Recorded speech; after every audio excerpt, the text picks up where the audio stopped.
सखिया बता बतानी बतिया यारा कैसे लुभाइले बीतल कैसे सुहाग वाली रतिया घूंघटा कैसे उठाइले। अरे बता बतानी ना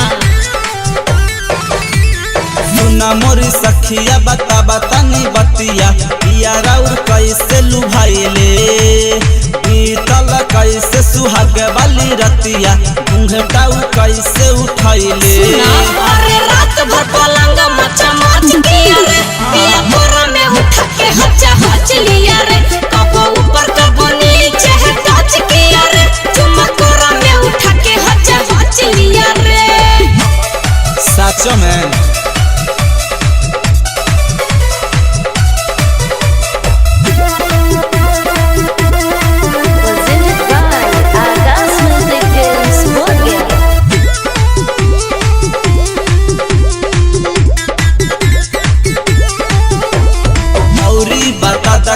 कैले रात भर कैसे सुतैले कहाँ कहाँ दाते लगैले कितना दर्द उठैले। सुना रात भर कोरा में सुतैले साचो होठ से सटा के चुम्मा लेले नु हो कब चीत कब तह पट किया रे पिया कोरा में उठा के हचा हच लिया रे रात भर पलंग मचा मच किया रे चुम्मा कोरा में उठा के हचा हच लिया रे। खास बा